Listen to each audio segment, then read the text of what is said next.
Son las 8:33, continuamos con Radio Análisis en este jueves 14 de noviembre del año 2024. Entramos inmediatamente en nuestro panel de conversación saludando a la editora general de nuestro departamento de prensa, Montserrat Rolano. Buenos días, Monse. Buenos días. Muy buenos días. Pamela Po, bienvenida. Muchas gracias, buenos días. Tienes que poner el micrófono más cerca de ¿Ahí? tu boca para que se escuche con toda claridad. Don Cristian Pertusé, bienvenido. Muy buenos días. ¿Cómo están? Bien. Todo bien, ¿cierto? Sí. Todo bien, con ánimo y optimismo.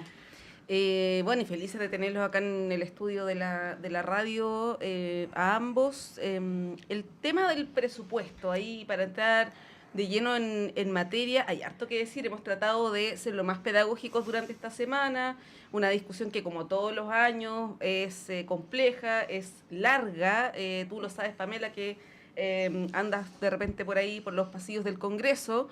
Y bueno, esta semana se va a tomar la agenda. Hemos, como decía, tratado de explicar y quiero partir, ustedes pueden mencionar algunos otros elementos, pero un aspecto que de alguna manera ayer marcó la jornada en el Congreso, que es el tema educación, ¿no? Sí. Por dos aspectos que son el sistema de admisión escolar, donde gracias a votos de la oposición, que tiene mayoría, sabemos, esto quedó totalmente desfinanciado, tiene que aprobarse ahora en el Senado, donde la oposición también tiene mayoría, y el tema de la violencia escolar, aula segura, quienes hayan estado involucrados en algún hecho de violencia no tendrían la posibilidad de acceder a la gratuidad el primer año en la universidad, ¿no? Son esos dos elementos que más han generado conflicto y que fueron aprobados en el contexto del debate de la glosa de educación del presupuesto. Hay otros aspectos conflictivos, está el tema de cultura, los sitios de memoria, el INDH también, a propósito de la presencia de Cristian acá. Qué coincidencia que esté señor Pertusé acá. Así es, habitualmente nos ocurre eso, pero quería partir con el tema de educación. Pamela, ¿qué te parece lo que se aprobó y cómo proyectas también la discusión en el Senado? Mira, es bien complejo lo que está pasando porque lo que hemos visto yo de todas las discusiones de presupuesto que me ha tocado mirar, digamos, esta ha sido la más de trinchera, por decirlo así. No hay un ánimo finalmente de mejorar en realidad las cosas o de hacer indicaciones que tengan en aumentar el presupuesto o que el gobierno se allane también, digamos, a subir ciertos elementos. Hay problemas con los SLEP, por ejemplo, no tienen buena cantidad de recursos. Entonces yo creo que también aquí hay como una especie de pataleta, digamos, de rechazar cosas porque hay una sobreideologización de los temas, en el caso de educación, ¿cierto?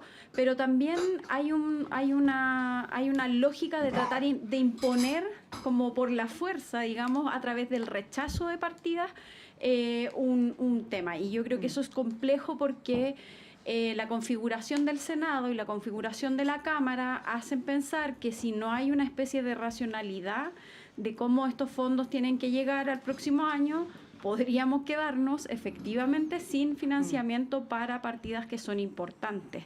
Y hay una cosa ideológica, o sea, lo voy a contar como anécdota. En el Senado se le cambió, por ejemplo, en la oficina de Medio Ambiente tienen una oficina de transición socioecológica justa y se le colocó oficina de desarrollo sostenible y productivo. O sea, parece un chiste, pero en el fondo eso es lo que nos estamos enfrentando, donde no hay una argumentación de querer escuchar o decir, mira, queremos mejorar de esta manera el tema, sino que te rechazo la partida y en el fondo ve cómo lo haces.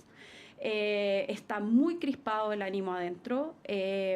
Ayer hubo incluso una discusión de por qué el ministro estaba conversando en el baño con otros diputados. O sea, una cosa ya de que te estás fijando a ese nivel, me refiero, y eso en la sala. A viva voz. Entonces, complejo. Sí, yo me preguntaba, ¿no se suponía que el ministro Marcel había llegado a un acuerdo? Bueno, ¿cuál habrá sido el acuerdo, así como están las cosas? Te quería preguntar, bueno, sobre lo mismo que la Monse, Cristian, pero no puedo dejar de preguntarte sobre esto de rechazar el presupuesto del plan de búsqueda, del INDH, de la Subsecretaría de Derechos Humanos, y así sucesivamente, porque aquí voy a decir lo mío, cuando Pamela dice son votaciones ideológicas, yo digo, lo de los derechos humanos no debería ser ideológico, debería ser universal, ¿no? ¿Cómo ves eso? Para ser sincero, lo hemos discutido un poco en el seno del Consejo, la problemática que se ha tenido en los últimos 3 años, de que ha habido rechazo al presupuesto del INH, y yo ahí comparto lo que dice Pamela. Yo creo que hay una discusión bastante trinchera, pero también hay, yo diría, hay una acción, una gestión del instituto que hemos sido autocríticos en términos de que muchas veces no hemos sido capaces de visualizar la importancia que tiene el Instituto Nacional de Derechos Humanos, que tiene el tema de los derechos humanos y la promoción de los derechos humanos, porque muchas de las discusiones, de las problemáticas se han ido, yo diría, sinceramente politizando, y eso lleva a que se formen trincheras. Entonces, ahí hay una autocrítica del instituto, hay de hecho una acción por parte de la dirección de la directora de tratar de visualizar otras temáticas que son muy importantes en materia de derechos humanos, y un trabajo que tenemos que hacer como instituto, porque nos hemos quedado mucho y el instituto yo creo que hoy día es visualizado casi como un ente, una fiscalía más, digamos, en materias de derechos humanos persecutora, y hemos dejado de lado y no hemos visualizado y le hemos dado menos importancia, si yo lo he dicho, al tema de la promoción, al tema de la educación en derechos humanos. Y yo creo que eso obviamente lleva a que muchos diputados y senadores, muchos congresistas, tomen posiciones de trinchera y digan esto no sirve, esto no debe existir. Inclusive han habido mociones inclusive para hacer desaparecer de alguna manera que no siga el instituto o refundarlo. Me cargan estas ideas de las refundaciones. Yo creo que se necesitan las modernizaciones, el desarrollo, y yo creo que pasa mucho por eso. Yo estoy de acuerdo con Pamela que hay una discusión muy de trinchera hoy día. Bueno, estamos, y siempre tiende a ocurrir más en los periodos, y no es de ahora, siempre en los periodos electorales, y estamos en las vorágines electorales 2 años, siempre las discusiones en el Congreso son más belicosas. Hemos tenido además en los últimos años una idea de oposiciones muy irresponsable. Estoy hablando de los últimos 10, 12 años, 15 años quizás. Y eso obviamente de alguna manera nos saca de las grandes problemáticas. O sea, yo creo que sin lugar a dudas el sistema de admisión escolar tiene muchos problemas, hay que pensar en la ley. Hoy día hay estudiantes, hay familiares, o sea, hermanos que quedan en colegios distintos, que genera problemas a la familia. Tenemos que enfrentar el problema no solo de la violencia escolar, y ahí tenemos un rol, por ejemplo, como instituto, todo el tema de la violencia. Estamos en una sociedad demasiado violenta, y ahí yo creo que el instituto tiene un rol y no lo hemos sabido impulsar la necesidad de que no exista violencia. O sea, lo que pasó en el INBA, que lo hemos dejado, a mí siempre yo siento que dejamos ciertas temáticas que son súper importantes, las dejamos de lado. Ahí debería haber un trabajo mucho más permanente. O sea, lo que pasó en términos de la violencia es súper importante, y obviamente tenemos que ver mecanismos para salir de estas espirales de violencia, para tener una sociedad más que conviva mejor. Ya, pero déjame... Y voy a decir una sola cosa, sí. Pero no creo que necesariamente el castigo, o sea, el que no puedan tener una beca, porque obviamente el entrar a la educación superior, ¿cierto?, con gratuidad, es podríamos decir, un mecanismo de mejor inserción, ¿cierto?, en la propia sociedad. Entonces, el castigo, ya, o lo que se piensa como un remedio, puede ser peor inclusive que la enfermedad. Entonces, ahí hay una problemática. Yo creo que tenemos que pensar con mayor altura de mira. No, lo único que te iba a decir es que yo... Claro, lo que tú planteas de la conversación autocrítica respecto a cómo ha funcionado el INDH, ese es un tema que está abierto y ha habido muchas opiniones sobre el asunto. Lo que pasa es que cuando además se rechaza la partida del plan de búsqueda de los detenidos desaparecidos y además la de la Subsecretaría de los Derechos Humanos, uno podría presumir que el rechazo de la partida no es solamente porque el INDH lo ha hecho bien, más o menos, o mal, sino porque hay parlamentarios a los que no les gusta la institucionalidad de derechos humanos. Yo creo que, a ver, yo el tema del instituto lo dejo aparte. Sí. Yo creo que efectivamente en el plan de búsqueda tenemos que darle una solución a todas las personas y a la misma sociedad, en definitiva, de poder sanar de alguna manera. Es una medida de reparación, es una medida de memoria, es una medida también de alguna manera de garantías de no repetición. Entonces, yo creo que por eso tenemos que darle una mirada, y desgraciadamente los presupuestos en los últimos años, como yo lo digo, y siempre en estos periodos, se convierten muy de trinchera. Entonces, como, no, todo esto es malo. Y yo creo que también hay un error desde la centro derecha en tratar de de poner como malo todo lo que tenga que ver o que viene de un solo... Eso era la palabra, gracias. Yo creo que ahí hay un problema. Yo creo que el tema del plan de búsqueda de derecho, el plan de búsqueda tiene que tener el financiamiento adecuado, tiene que tener la perspectiva, y además una perspectiva de rapidez, porque implica una sanación, como yo lo decía. Respecto a la subsecretaría, bueno, no solamente la subsecretaría de Derechos Humanos la que está quedando sin recursos, es la subsecretaría de Interior. Hay creo que cuando hay problemáticas puntuales, se cree que bajo este mecanismo de alguna manera de presión, ¿cierto?, se pueden conseguir algunas cuestiones, y yo creo que lo que tenemos que pensar en la institucionalidad, más allá de las personas o de ciertas cosas que se puedan hacer que se piensen que son erróneas. Lo que tenemos que pensar, el presupuesto es una forma de financiamiento de la institucionalidad, y lo que tenemos que pensar es cómo mejoramos la institucionalidad. Y vuelvo al punto, yo creo que es de trinchera y son errores. Yo creo que son errores no forzados, que nos atrincheran más, y al atrincherarnos estamos en una posición más bélica, en definitiva. Sí, este presupuesto me ha llamado la atención. Recuerdo varios conflictivos. Ustedes se acordarán los de los 1.000 pesos del Transantiago. Para el estallido social también se desfinanció Carabineros. Son cuestiones que más bien son señales políticas que finalmente terminan llegando a acuerdo, ¿no? No es que se haya... Bueno, en el caso del Transantiago no, creo que no fue así. No se llegó. Y el Estado tuvo que buscar una fórmula alternativa de financiamiento, cosa que podría pasar en este caso, ¿no? Pero el hecho de usar el presupuesto para instalar otros temas que no tienen nada que ver. El tema del test de drogas, por ejemplo, es un caso. Lo mismo del sistema de admisión escolar, ¿no? Uno podría decir, tiene muchas falencias, hay que cambiarlo, mejorarlo, pero no es el presupuesto la vía para hacerlo. Y ahí surge la pregunta, Pamela, que lo han planteado también algunos representantes del oficialismo, que hay una intención por parte de las oposiciones de hacer una suerte como de castigo, o de que este sea un presupuesto en clave electoral, ¿no? Considerando la elección parlamentaria del próximo año. ¿Tú ves que hay algo de eso, de que se busca politizar el presupuesto para propinarle una derrota al gobierno en un año electoral, donde sabemos que probablemente la elección que viene el otro año es la más importante de todas las que hemos tenido? Yo la verdad podría decir que eso es el próximo año, no este. Claro, pero este presupuesto es el último sí, que el gobierno puede ejecutar. Efectivamente, pero la gente no lo sabe. O sea, sí, claro. La verdad es que yo creo que esta es una discusión que en general la gente no lo ve. Entonces, yo diría que acá es como generar ciertas banderas, y con esas banderas salir, digamos, a disputar elementos. O sea, lo que yo veo, por ejemplo, cuando hay una comisión de género hoy en día y se van a rechazar los presupuestos, por ejemplo, para el tema de acompañamiento para las personas transgénero, por ejemplo. Y se habla con mentiras.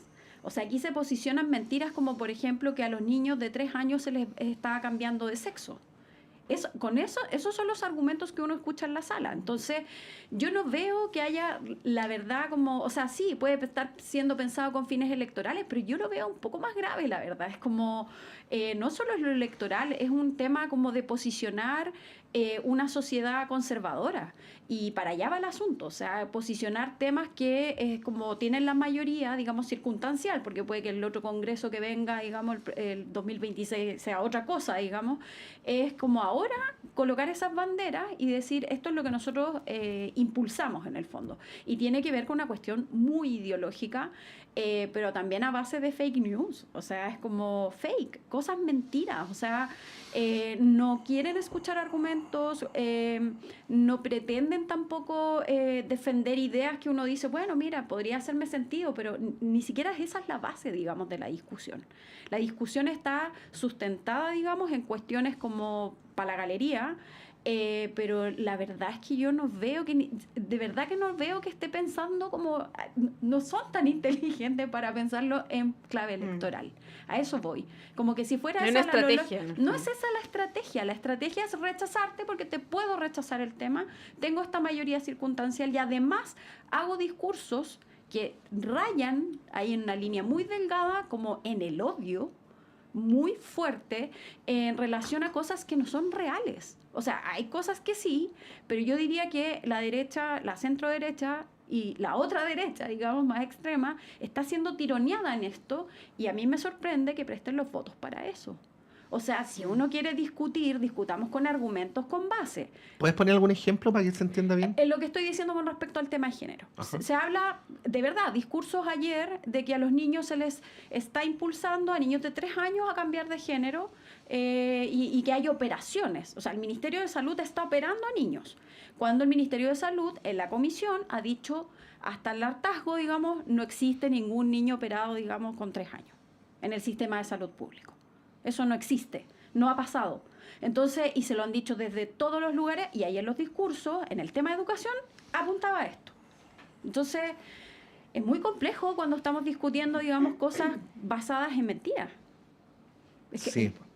Bueno, ahí hay una pregunta, Cristiana, si el presupuesto, bueno, todos los lugares pueden ser una oportunidad para hablar de las posiciones políticas que uno tiene, pero si es en la discusión del presupuesto el lugar donde plantear tan firmemente algunos asuntos, porque además no sabemos cómo va a terminar esta historia. O sea, lo que ha ocurrido siempre es que en la Cámara de Diputados se hacen estos rechazos testimoniales y finalmente en el Senado se aprueban.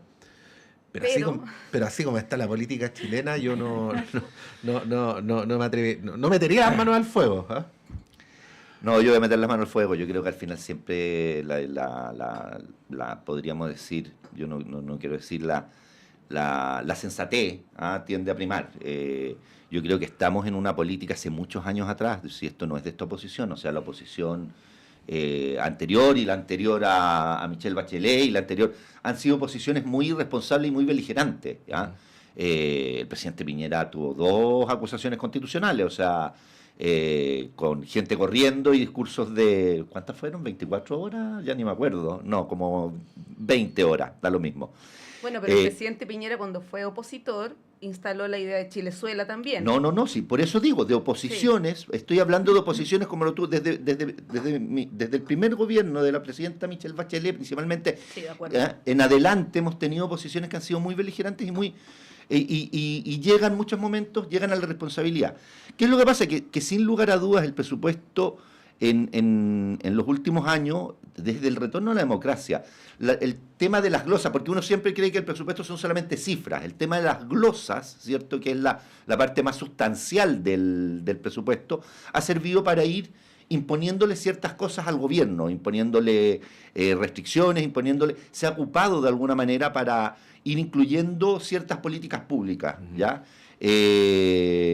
Menores, obviamente, porque tienen una duración de 1 año, hasta la nueva ley de presupuesto, algunas se han repuesto y han permanecido en el tiempo, pero de alguna manera siempre se ha ocupado esto para poner ciertos temas de interés. El tema es que tiene que ser sistémico y que tenemos que pensar, porque muchas de las materias que estamos discutiendo hoy día no las dejamos como de lado en la discusión, y no hay presentaciones de proyectos de ley, o los proyectos de ley que pueden haber están estancados. O sea, no hemos analizado, vuelvo al tema, el sistema de admisión a la educación, no hemos analizado el tema de los SLEP. Los SLEP han tenido problemas, sí, ¿ya? Importantes, y más allá de lo que se buscaba, yo soy contrario a los SLEP porque yo creo que se vuelve a centralizar un poco, pero me gusta más la descentralización, pero genera problemáticas que tenemos que empezar a pensar y los dejamos de lado. Entonces, las leyes de presupuesto de alguna manera han ido sirviendo para levantar ciertas temáticas y para presionar también a los gobiernos. Yo creo que obviamente lo tenemos que hacer con sensatez, y vuelvo al punto, o sea, veamos qué es importante realmente, qué debemos hacer, qué política, o sea, hoy día podemos cambiar, hoy día en noviembre, digamos, al 30 de noviembre, cuando esta ley va a estar aprobada, podemos cambiar el sistema de admisión para el próximo año, ¿ya? Pero tenemos que pensar en el sistema de admisión. Entonces, todas esas temáticas permiten ir levantando temas que creo que son muchos de ellos relevantes, pero por una u otra razón los congresos en el país y las diferentes presidencias de la República, yo no estoy echando la culpa ni a la izquierda ni a la derecha, las dejamos de lado. Y lo otro también, que los temas muchas veces, que pueden ser temas generales, que tienen que preocuparnos en términos transversales, los temas de género, los temas de derechos humanos, desde quienes de alguna manera los impulsan, muchas veces también los politizan. Entonces eso va generando barreras para meternos a los temas de manera más transversal y discutirlos desde las diferentes posiciones que pueden existir. Entonces yo creo que hay, o sea, en el sistema político, en el sistema, en el accionar político, en la gestión política diaria en Chile, desde hace un tiempo a esta parte tenemos muchos problemas. Y eso también nos lleva a que tenemos que pensar el sistema político. Pero después de del primer intento de constitución, el segundo intento de constitución, había un acuerdo transversal que teníamos que pensarlo, y ahí estamos estancados y no tenemos ninguna propuesta seria de pensarlo. Sí, eso tiene repercusión Obvio, en toda la discusión. En todo, sí. ¿Ah? Bueno, les quiero proponer, nos tenemos que ir pronto a la pausa, así que no vamos a alcanzar a abordarlo en toda su magnitud, podemos retomarlo a la vuelta, que tiene mucha relación con lo que estás planteando, Cristian, con lo que estamos hablando, que es la segunda vuelta a gobernadores. Quiero decir gobernadores en general, para que veamos el plano más general. Hay algunas discusiones particulares que son muy relevantes, como lo que ocurre en Valparaíso, en la octava región, ¿no? Hay una disputa interesante, la región de los lagos. Tú hablabas hace algunos días con Alejandro Santana, que es uno de los que va ahí a disputar ese puesto con republicanos, ¿no? Ahí va a ser interesante. RN versus republicanos. RN versus republicanos, ahí hay una especie de guerra fratricida, ¿no? Entre las dos derechas, podríamos decir.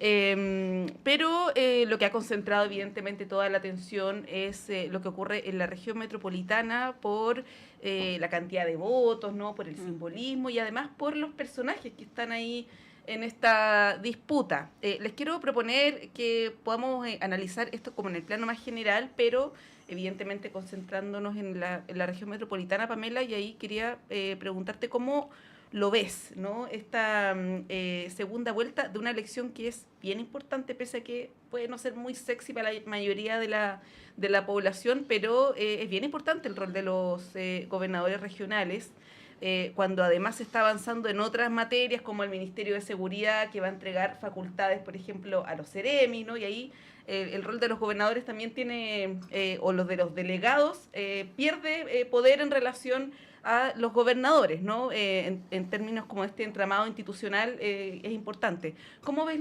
esta campaña que empezó hace poquitos días a la segunda vuelta y algún elemento que quieras destacar? Bueno, me robaste la palabra. Efectivamente es muy poco llamativo, como que salimos de esta vorágine electoral que pasó, digamos, y tenemos que escoger esta segunda vuelta, entonces yo siento que no es muy atractiva.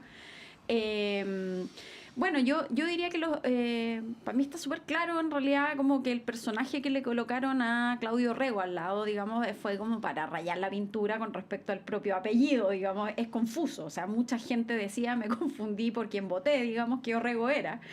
Yo me imagino que en esta pasada ya va a ser más fácil porque el voto es clarito, son 2 personas solamente, no hay nada más, va a ser una elección rápida.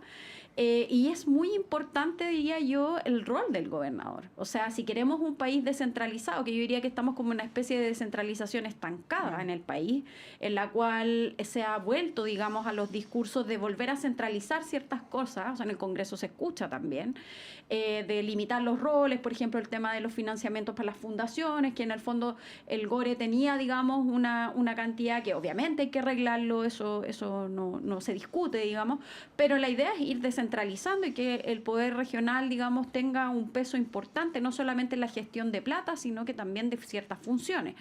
Y en ese sentido, Santiago obviamente es gravitante, o sea, tenemos 8 millones de personas en esta región, es un bolsón de votos importante también, digamos, para lo que viene el próximo periodo en relación a las elecciones del próximo año. Y en materia de gestión yo creo que los 2 candidatos obviamente se diferencian en el sentido de que hay uno que tiene muchísima experiencia y que el otro, la verdad que cuando se le ha preguntado de cómo se construye, digamos, una transversalidad, la verdad es que no ha logrado responder de ninguna manera de forma positiva. O sea, nuevamente está esta lógica como de instalar discursos para la galería, desde cosas que rayan en el odio con respecto a posiciones políticas que no son las tuyas. Entonces a mí me parece que es bien complejo construir desde ese espacio, digamos, como de odiosidad, digamos.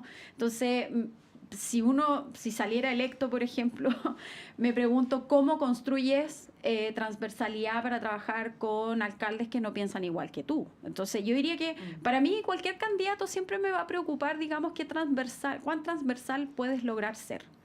Y eso ocurre en el Parlamento, ocurre en todas partes. De hecho, en el Parlamento ocurre una cosa bien interesante. Hay parlamentarios que en la sala hacen discursos brutales, de fuerte y de odio, pero después las comisiones, cuando no tenías a tus amigos al lado, es como te comportas de otra manera. Claro, cuando no hay una camarita. Exactamente. Sí. Entonces, yo digo, es bien peligroso llevar la política a ese espacio, y yo espero, digamos, que si sea quien sea el electo, digamos, pueda generar esa transversalidad para trabajar. O sea, acá tienes un grupo de consejeros, tienes que trabajar con esos consejeros, no puedes trabajar solo con tu grupo. Entonces, es importante porque la cantidad de fondos y platas que hay para gestionar requiere una persona que gestione bien, digamos. No es un cargo meramente político solamente, sino que es un cargo de gestión. Bueno, ese va a ser un factor bien relevante en el caso de que gane Francisco Rego, porque si bien el oficialismo perdió Santiago y perdió Ñuñoa, sigue teniendo la mayoría de las comunas de la región metropolitana, y al haber recuperado Puente Alto, en realidad recuperado no es la palabra, porque el oficialismo nunca tuvo Puente Alto, creo. No, al principio No, y tampoco lo principio tiene sí. ahora, Al principio- en rigor. Tampoco lo tiene ahora, Al ya, principio está lo bien. tuvo los primeros años, era un Es verdad, alcalde es socialista, verdad, pero no me acuerdo ahora el nombre. En los 90 ninguno de nosotros cuatro había nacido, entonces... No, memoria histórica de No, estudio. pero lo que quiero decir es que lo que está de facto es que las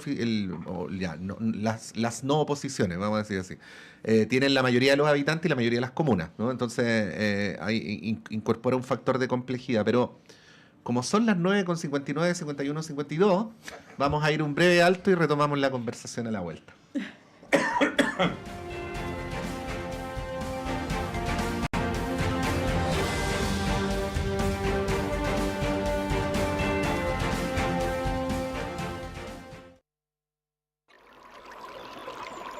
Aguas Trayén o Cascada en Mapudungún es la mejor agua purificada con tecnología de última generación. Para más información, visite su página web www.aguastrayen.com. Soy Fernando Lolas, miembro de número de la Academia Chilena de la Lengua, y quiero invitarlos a escuchar nuestro programa Diálogos del Instituto de Chile todos los días jueves a las 18 horas en Radio Universidad de Chile.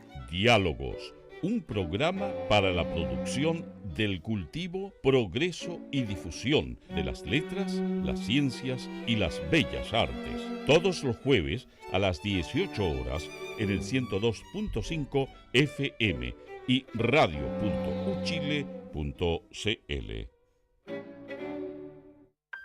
Estás escuchando Radio Universidad de Chile, la emisora insignia de la música chilena, reconocida como radio fundamental por la SCD 2024.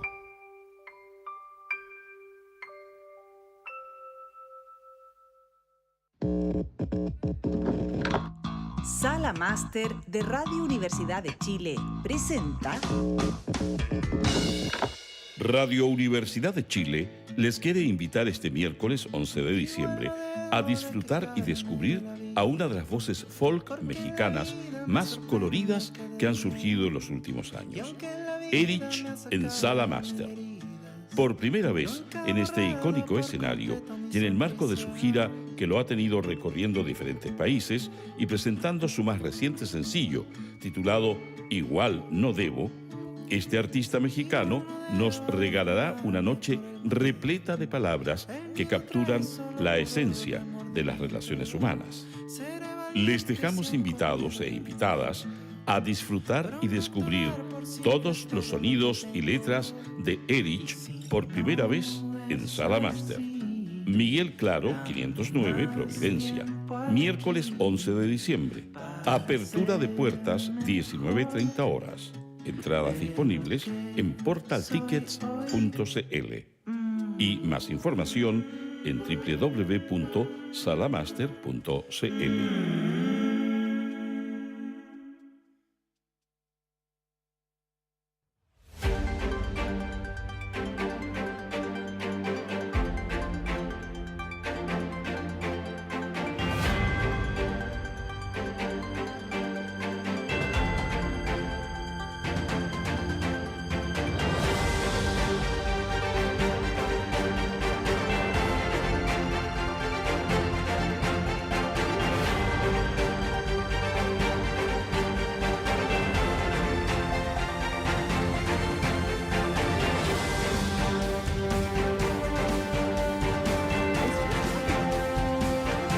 Estamos al aire. Sí. Con Pamela Po, con Cristian Pertusé y con Montserrat Rolano a esta hora de la mañana. En este radioanálisis de día jueves dije que eran las 9:59, no, pues eran las 8. Y ahora son las 9:03. Así que para que nadie se sobresalte, ¿no? Pero bueno, tenemos una elección, Cristian, de gobernadores regionales que es bastante compleja. Es evidente que cada uno de los candidatos ha tratado de instalar su propio clivaje, ¿no? El de Claudio Rego, que duda cabe, el de la transversalidad. O sea, no por nada, incluso contra la voluntad de los alcaldes de las oposiciones, publica videos de ellos hablando bien de él y ese tipo de cosas. Ha enfatizado mucho en los que están supuestamente al otro lado del río. Entonces, es bien relevante para efectos de esa construcción de clivaje. Alguien como Matías Walker, alguien como Fuad Chaín, qué sé yo, los Belolio, Javier Pará, todas esas cosas, todas esas personas, ¿no? Y por el lado de Francisco Rego es evidente que el clivaje que se quiere construir es el del meritócrata contra el de la élite, ¿no? Y el de la renovación contra el político tradicional. Bueno, ¿cómo ves esa pugna, po? Y el gobiernista también. Ah, claro, bueno, es que eso faltaba lo más importante, po, ¿eh? El candidato de Boric, Claudio Rego. Claro. Yo creo que Y del Partido Comunista. Y del Partido Comunista, sí. Sí. Y del octubrismo. Y del octubrismo. Sí. Yo creo que la elección de la metropolitana ha sido una elección mucho más política que lo que pueden ser a lo mejor las elecciones en las otras regiones. Sin lugar a dudas, es menos el electorado. Es una elección que se está poniendo en un clivaje muy, yo diría, muy político. O sea, no porque sí el gobernador Claudio Rego pone en sus redes sociales estando con alcaldes de la centro derecha. Yo creo que es una elección súper política. Eso va a llevar a que van a haber votos obviamente personales, porque le pueden tener más aprecio a Claudio, a Francisco, porque lo han conocido en terreno, pero principalmente ante el voto obligatorio, ante la movilización, va a ser una elección política. Yo creo que la idea de hablar de personajes, a mí no me gusta mucho. Yo creo que las personas tienen ciertos estilos, pueden gustar más o pueden gustar menos. Yo creo que tanto el gobernador actual, Claudio Rego, tiene un estilo que ha mostrado habitualmente desde que está en política. O sea, es un político muy avesado de muchos años. Fue alcalde, fue ministro, recordemos, con Ricardo Lagos, si mal no recuerdo, fue intendente, ¿ya? O sea, un político que fue candidato presidencial, o precandidato al menos. Es una persona que tiene, y obviamente ahí sale una persona apoyada por los partidos. Ahora yo no creo que fue esto de pongamos para que sacarle un poco de voto, rayarle la pintura a Claudio Rego. Hubo negociaciones. Hubo diferentes candidatos, se dieron muchos candidatos de Renovación Nacional, en la UDI, ¿cierto?, que querían postular, y salió esta persona. Yo creo que va a ser una elección muy política la de Santiago, que no necesariamente va a determinar lo que pase después ni en la elección para el Congreso ni para la elección presidencial, pero va a haber una señal ahí importante, y va a ser, creo que muy estrecho. O sea, ya se mostró en la primera vuelta, y si uno más o menos hace matemáticas simples de cómo votaron, va a haber algo. Tenemos que ver también qué ocurre con los votos nulos y blancos. O sea, puede ser que estas elecciones también, que se polarizan más, lleve a que más personas digan, ¿sabéis qué? No me gusta ni uno, porque al final, y que nos aumenten los nulos y los blancos en esta materia. Espero que no, y que se tomen decisiones. Yo creo que por ahí va. Ahora, yo creo que lo que tenemos que tener claro es que no, digamos, más allá del candidato que va, lo que también es importante que la administración de una región se hace a través de los equipos. O sea, no es solamente en términos del gobernador que está. O sea, para poder hacer toda la gestión que han tenido los diferentes gobernadores, han tenido que armar equipos, y eso tiene que ver también con el apoyo que tienen de alguna manera de los conglomerados que van apoyando, ¿cierto?, a los candidatos, y eso me parece que hay que tenerlo súper claro. Después hay que tener ojo, más allá de lo que tú decías, que hay más alcaldes podríamos decir, ligados al gobierno aquí que en la región metropolitana, pero el Consejo hoy día va a tener un consejo, si llega a salir Claudio Rego, va a tener un consejo de oposición, ¿ya? Y eso es también una temática. Y la elección en el resto de las regiones yo creo que también hay que tomarla. La elección de la región de Valparaíso yo creo que es muy política, también la elección de Biobío también es muy política, y la elección de los lagos va a ser una elección donde yo creo, y para ser muy sincero, que va a haber una elección. O sea, hay un voto, va a haber un voto político, pero va a haber un voto que de alguna manera va a ser en contra del otro candidato. O sea, prefiero votar por este, que fue lo que le pasó a Claudio Rego en la elección pasada. Recordemos que en la elección pasada Claudio Rego competía con Karina Oliva, y claramente, y eso se mostró, digamos, hubo un voto y una movilización del mundo de la centro-derecha por Claudio Rego, porque fue un voto más que por Claudio Rego en contra, eso es lo que quiero decir, en contra de Karina Oliva, ¿ya? Uh-huh. Entonces, se van a mover las regiones muchos también en ese tipo de lógicas, digamos, y tenemos que ver qué pasa ahí. Yo creo que las elecciones, sin lugar a dudas, más emblemáticas, podríamos decir, va a ser la elección en la metropolitana, en Valparaíso, en Biobío y en Los Lagos. Sí. Porque son las que de alguna manera muestran estos mundos, cómo se está moviendo la política, son las más políticas, cómo se está moviendo la política, y la más política, sin lugar a dudas, es la de la metro. Sí, a mí coincido con Cristian en lo de la elección política o más política en la región metropolitana, y ahí, Pamela, me llama la atención la estrategia del candidato del oficialismo, ¿no? Como lo ha dicho Francisco Rego, de Claudio Rego. Esto de apostar a la transversalidad a un punto casi absurdo, o sea, de incluir imágenes de Rodolfo Carter, de Belis Matei en su propaganda, para aglutinar lo más posible, instalar esta idea de la gestión, pero con eso se desdibuja también, creo yo, un proyecto político de centro-izquierda, ¿no? Que es el domicilio que él tiene, más allá que ahora sea independiente, renunció a la democracia cristiana. En cambio, en el caso de Francisco Rego, uno ve un proyecto político nítido, ¿no? Que es súper claro y hace pensar que la derecha se va a cuadrar con Francisco Rego, más allá que no le gusten las formas, no le guste quizás en la persona, el personaje, pero sí hay un proyecto ideológico detrás, ¿no? Que es muy claro. En cambio, en el caso de Claudio Rego está como este candidato medio aséptico, ¿no? Que es como, no quiero que me identifiquen con la derecha ni con la izquierda, tampoco con el centro. Es una cuestión que es bien llamativa, ¿no? La estrategia de Claudio Rego en una elección, como dice Cristian, que es bien política, ¿no? ¿Cómo lo analizas en ese sentido? Mira, yo lo veo del siguiente modo. Como es una elección de la región, digamos, no es una elección presidencial, me da la impresión que el voto no es tan político. Dado que hoy en día lo que se ve mucho es cómo las regiones, cómo el gobernador se relaciona con los municipios.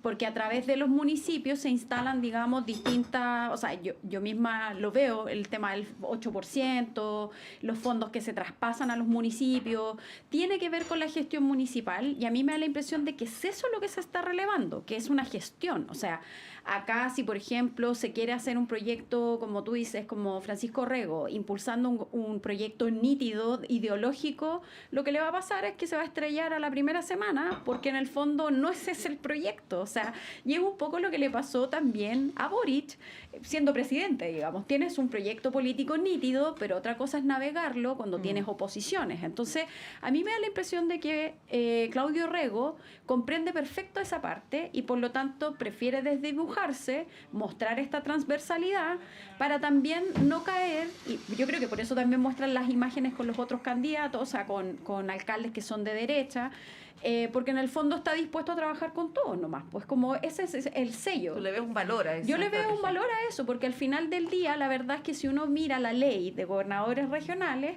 uno va a ver que la descentralización es poca en relación a las funciones que tienen, y en el fondo el gobernador es como un administrador muy grande, digamos, de muchas platas que tiene que ir traspasando. Por ejemplo, hay un artículo dentro de las gobernaciones que les permitiría, si los municipios quisieran, que la región administre los residuos, así como el gobernador regional tiene los residuos. Entonces ahí implicaría que los municipios ya no pasaría el camión por algo muy puntual. Entonces es un administrador de la región, es como el administrador de la casa. Ya, pero yo entiendo el argumento, o sea, creo que es cierto, pero Si este fuera solo un problema de gestión y excelencia, elijamos al gobernador por Alta dirección pública. eso. Claro. No, es que- Ese es el problema de la ley de regionalización y de descentralización que se hizo, porque cuando se discutió en el Congreso, yo estuve en esa comisión, hubo una mixta donde se cercenó un montón de cosas, de funciones que era como, ok, les aprobamos el proyecto, pero esto queda, digamos, en el Poder Central.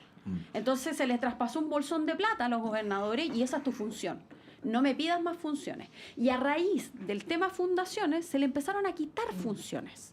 Entonces, como restricciones que ahora tienes que rendir, por ejemplo, en el CISREC, que es una plataforma de la Contraloría. O sea, hay un montón de temas que en el fondo el Poder Central tuvo que volver, digamos, como a aparecer. Entonces, efectivamente, tú tienes mucha razón en eso.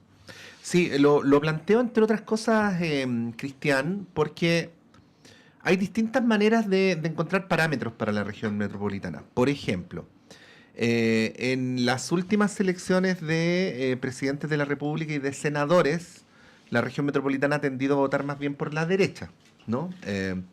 Pero quienes no han votado por la derecha han votado bien a la izquierda. Es decir, los senadores no de derecha que tenemos hoy día en la región metropolitana son Claudia Pascual y Fabiola Campilla.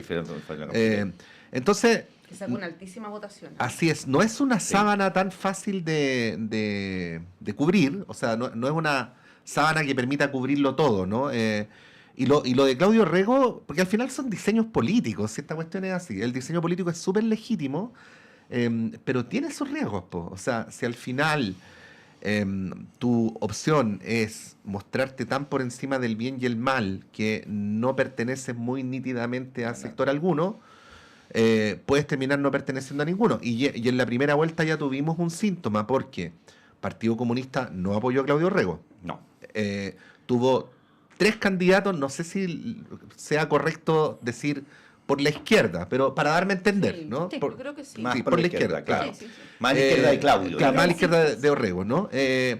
Y no es obvio, no lo sé, lo digo muy honestamente desde el desconocimiento absoluto, porque ya no he perdido la capacidad de entender la racionalidad política de los votantes, pero no es obvio que esa gente que votó por Natalino Añante y por los otros candidatos vaya y diga, no, vamos a votar por Orrego, porque... ¿te Por fijas? O sea, eso los lo que- candidatos le dieron su Le dieron apoyo, los votos. pero eso no traspasa automáticamente los votos. Porque los el mismo votantes. Rego recibe el apoyo entusiasta del Partido Comunista, pero no lo utiliza en la campaña, ¿no? Claro. Lo tiene guardado en el armario. En el Sí. claro, en el armario, buena expresión. Sí. A ver, yo vuelvo a un punto más allá de lo que plantea. A ver, voy a hacer una cuestión un poquitito de clase. Nos guste o no nos guste, no existen los gobiernos regionales ni las municipalidades son gobiernos locales. El diseño de la arquitectura de Chile son administraciones y así lo dicen todas las leyes. Nosotros estamos en un Estado unitario. Nos guste más la descentralización, siempre va a tener un tope porque estamos en un Estado unitario. Entonces, partamos de eso. Como hago clases de esto en la universidad, me pongo al tiro. Entonces, más allá de funcione o no funcione, son administraciones y así lo definen las leyes claramente. Los gobiernos instalados en las regiones son los que vienen desconcentradamente desde el gobierno central. Es decir, los delegados regionales y provinciales, los CEREMI, Los CEREMI. ¿ya? Y los jefes de servicio. Todos los demás son administraciones para el desarrollo. ¿Necesaria? Necesaria. Creo que hay que profundizar en algunos ámbitos, hay que profundizar. Ahora, desde el momento en que nosotros, las elecciones, desde el momento que tenemos autoridades electas, que me parece muy bien, las elecciones son políticas.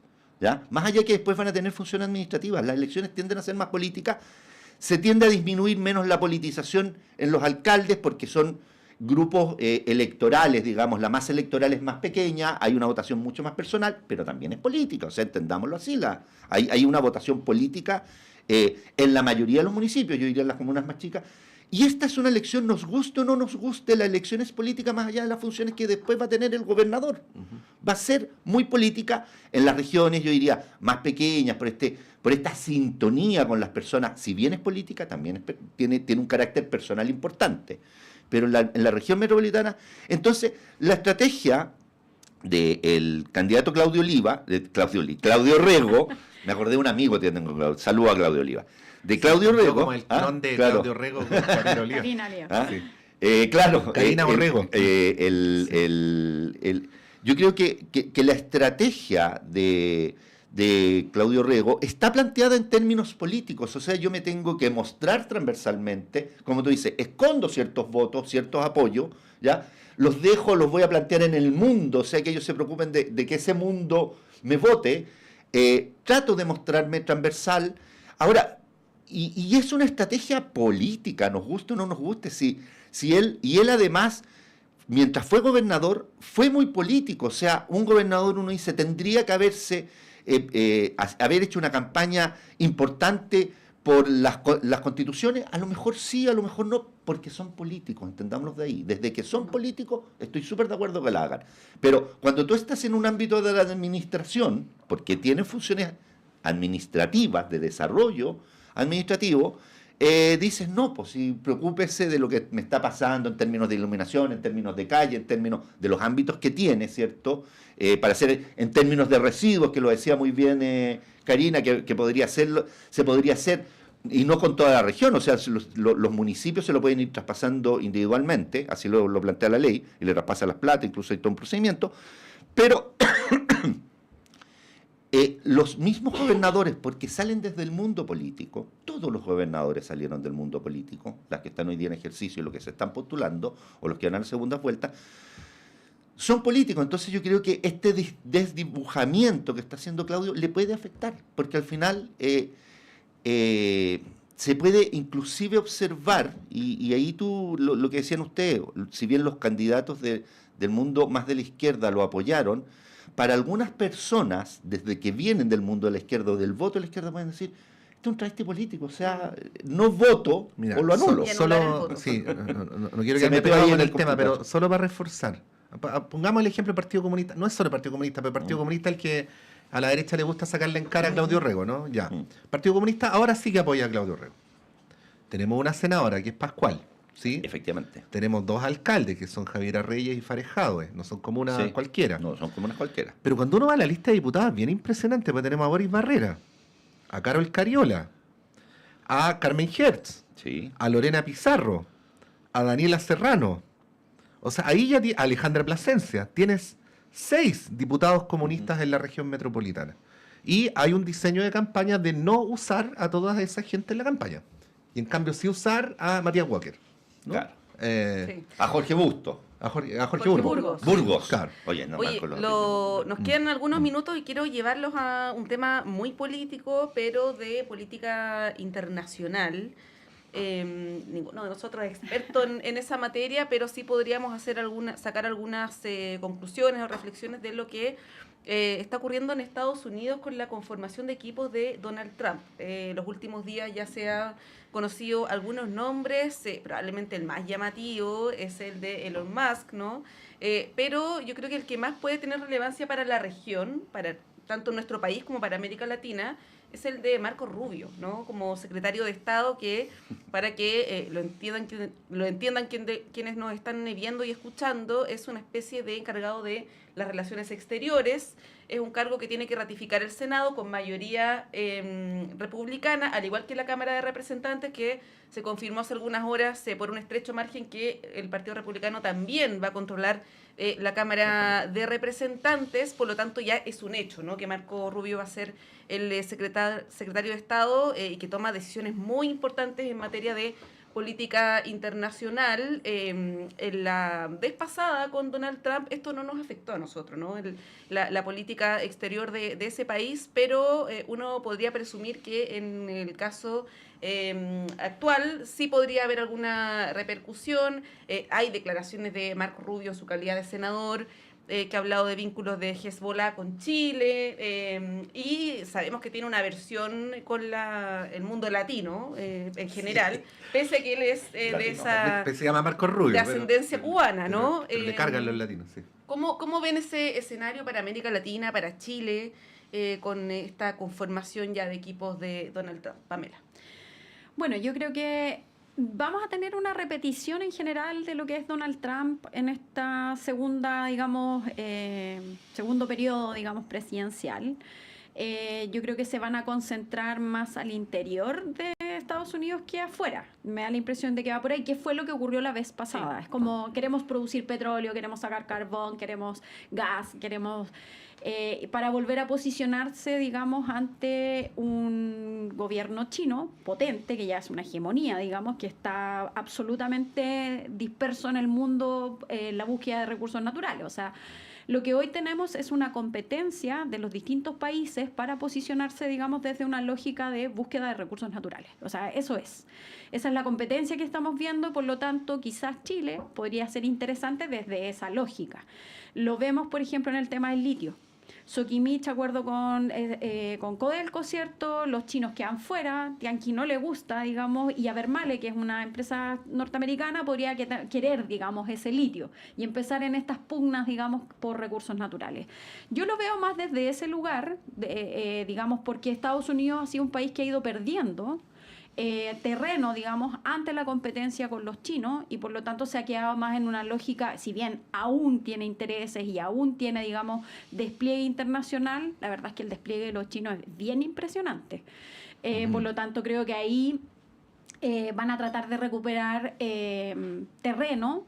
Y en esa lógica creo que la discusión se traslada nuevamente como a norte global. O sea, tus aliados de la OTAN, sacar probablemente ejército de los distintos países donde Estados Unidos tiene presencia, volver a encerrarte, digamos, en la política nacional y no desplegar la internacional, como por ejemplo hoy en día viene la COP. Va a haber que ver qué es lo que Trump va a hacer, por ejemplo, con el tema climático, porque para Biden era importante, por ejemplo. Entonces, a mí me da la impresión de que no es que no me preocupe, pero creo que no somos gravitantes, digamos, en la política de Estados Unidos. Por lo tanto, el despliegue nuevamente va a ser en contra de los chinos. Y me da la impresión de que la elección de Elon Musk también tiene que ver con eso. O sea, tu red social que la tienes para jugar, digamos, con las elecciones. The Guardian se salió de X.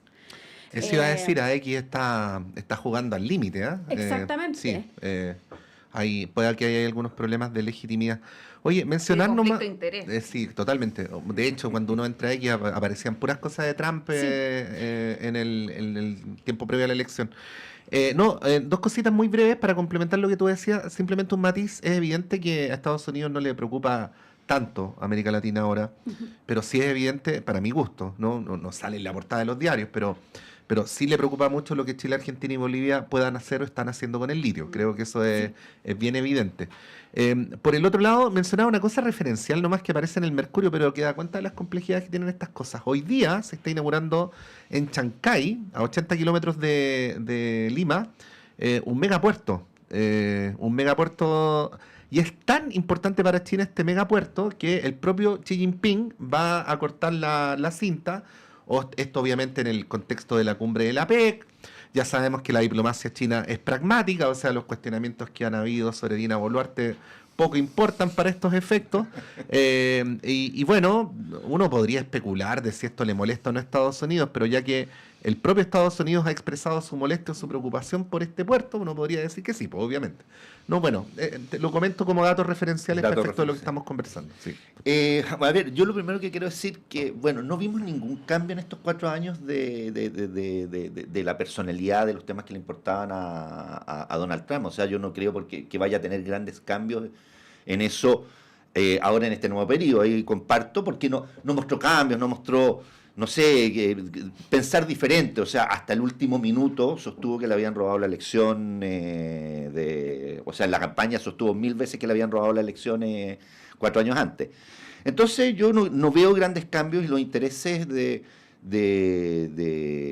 esta presidencia van a estar en los intereses que de alguna manera, o en la visión que tenga Donald Trump, o sea, más allá de estas personas o de las personas que lo van a acompañar. Quizás el que más le podría hacer contrapeso yo creo que puede ser en los más, porque son de personalidades muy fuertes, muy autocráticas, por decirlo, de que van a impulsar sus modos y quizás el que puede, aunque va a estar muy en la interna. Yo creo que uno de los grandes temas los primeros años para Trump, porque su gran promesa es la economía, yo creo que ahí también está el gran tema de por qué salió electo, como lo dijo el asesor, la economía va a ser, porque es la promesa para gran parte de su electorado principalmente, entonces yo creo que va a estar muy centrado en la economía interna. Sí puede haber un gran interés, como tú lo planteas, en el tema del litio, porque además también le interesa a Elon Musk, ¿cierto? Es un tema súper importante. Y quizás donde podemos tener un aspecto nosotros que nos puede afectar, porque ya un intento hacia el final del gobierno de Trump fue el tema de la visa, y ahí podríamos tener algunas cuestiones. Pero yo creo que hay que ver quizás el cambio, el único cambio que a mí me gustó fue la reunión que tuvo ayer Trump con Biden, porque ya por lo menos muestra, porque podría haber dicho, mira, salí electo, no voy a verte, y me da lo mismo, y me entrégueme desde esa posición siempre un poquitito más autocrática de Trump, pero volver a estas tradiciones democráticas que yo las encuentro súper potentes, y te puede mostrar a una persona más abierta. Ahora, como va a tener el tema de las mayorías tanto en la Cámara de Representantes como en el Senado, el tema de los check balance, aquí puede pasar algo, porque además recordemos que Trump ya no puede ir más a elecciones, ya va a tener los 2 periodos, no es, son solamente 2 periodos seguidos o intercalados, ¿cierto?, por la Constitución de los Estados Unidos. Van a haber liderazgos también del Partido Republicano, o sea, como vieron este triunfo y que nos pasa y en los sistemas presidenciales que van a tratar desde esas trincheras, digamos de alguna manera, van a tratar de levantar sus liderazgos. Entonces vamos a tener que ver cómo está entramado, digamos, y cómo también el Partido Republicano hoy día se empieza a reconstruir, porque ya podríamos decir toda la influencia fuerte que tenía Trump se empieza a perder, o sea, si bien va a ser el presidente, pero se empieza a perder dentro del partido. El partido tiene que empezar a pensarse más allá de Trump. Ahí hay un desafío para el Partido Republicano que va a ser bien interesante para tratar de mantenerse, que es lo que busca todo partido, para tratar de mantenerse con un nuevo candidato en 4 años más. Entonces, yo creo que hay una dinámica interna también dentro de, pese a que tiene mayoría Trump, la tiene el Partido Republicano. Entonces, los sistemas políticos hay que empezar a pensar también cómo puede darse esos movimientos, digamos, dentro de la política norteamericana, y dado que se va a preocupar de lo interno. Ya, pues son las 9:30, hay que dejar el lugar a otras personas. Pasó volando. Pasó volando, sí. Muchas gracias, Pamela Po, por haber venido. De nada. Templanza para enfrentar el lugar aquel donde te toca trabajar. Absolutamente. Sí. Don Cristian Pertusé, muchas gracias por haber estado acá. Muchas gracias a ustedes, como siempre. Con Montserrat Rolano vamos a ir un breve alto y bueno, a la vuelta, como siempre, está Claudio Medrano, que vuelve para tener otras interesantes conversaciones. Vamos y volvemos.